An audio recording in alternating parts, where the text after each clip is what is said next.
রেস্টুরেন্টে না গিয়ে ২,০০০ টাকা না খরচ করে পরিবারের সবার জন্য বাসায় বানিয়ে ফেললাম রেস্টুরেন্ট স্টাইলে মাছের বারবিকিউ।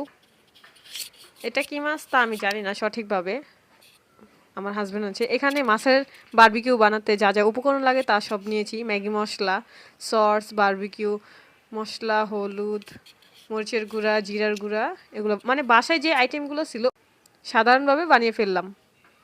এখানে মাছের গায়ে হলুদ দেওয়া হচ্ছিল, হলুদ আস্তে আস্তে হলুদ দেওয়া হইতেছিল। হলুদ দিয়ে আগে মাছটাকে ভালোভাবে ম্যারিনেট করে রাখতেছিল। তারপরে মাছের জন্য আমরা প্রথমে আমরা ভুলে গেছিলাম যে মাছের গায়ে আগে হলুদ না দিয়ে আগে মশলা তৈরি করতে হবে। আসলে কি রেস্টুরেন্টে খেতে ৭-৮ জনের অনেক টাকা লেগে যেতে পারে, আর আমরা কম খরচে ৫০০ টাকায় বানিয়ে ফেললাম বাসা সবার জন্যই রেস্টুরেন্ট স্টাইলে মাছের বারবিকিউ। এই মাছের বারবিকিউটা এত মজা হয়েছে যে আপনারা কালার দেখলে বুঝতে পারবেন, আর খেতেও খুব টেস্টি হয়েছে সত্যি সত্যি। এখানে মশলাগুলো হলুদ, মরিচ, তারপর ম্যাগি মশলা, জিরা, ভাজার গুঁড়া, লবণ, সরিষার তেল, সয়া সস, টমেটো সস সব কিছু দিয়ে মশলাটাকে ম্যারিনেট করে ফেলাইতেছে। আসলে ছোট ছোট পিকনিকগুলা করতে পরিবারের সবাই মিলে খুবই ভালো লাগে। আর আমাদের বাসার বাচ্চারা সবাই বলতেছিল, কিছুদিন ধরে সবাই বলতেছিল যে রেস্টুরেন্ট স্টাইলে মাছের বারবিকিউ খাবে। তাহলে আমাদের আমাদের বাড়ির আশেপাশে এরকম কোনো রেস্টুরেন্ট নাই যে মাছের বারবিকিউ বিক্রি করে বাকি, তাই আমরা বাসায় বানিয়ে ফেললাম। তারপরে পরিবারের সবাই মিলে আনন্দ করে খেতে আসলেই মজা, অনেক মজা লাগে। কিছু কিছু জিনিস দেখবেন আপনি যদি একা খান, যে কোনো ভালো জিনিসই কেন, ভালো জিনিসই আপনি একা খেলে আপনার কাছে ভালো লাগবে না।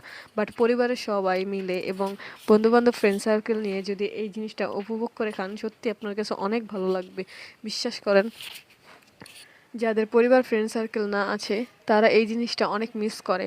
এখানে মশলাগুলো ম্যারিনেট করা হয়ে গেছে, এখন মাছের গায়ে মশলাগুলো ভালোভাবে ঢুকিয়ে দেবে। এখানে মাছের গায়ে পিচি পিচি করে কাটা দেওয়া, কেটে কেটে দেওয়া হয়েছিল যাতে মশলাটা ভালো করে মাছের ভিতরে ঢুকে।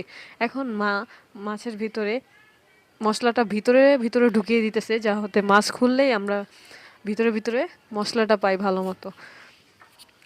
আর মাছটা দেখতে এত সুন্দর হয়েছে যা বলার বাহিরে, আমরা ধারণাও করতে পারিনি আমরা এই প্রথমবার মাছের বারবিকিউ বানালে বাসায় যে এত সুন্দর হবে। আসলে সব জিনিস ট্রাই করা দরকার, কোনো জিনিস ট্রাই না করলে সে কীভাবে বুঝবে।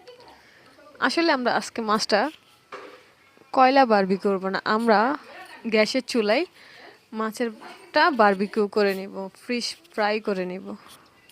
আর মাছের গায়ে হলুদ ডান, এর পূর্বে দেখতে পারবেন এই যে মাছটা ভাজা হইতেছিল। Thank you.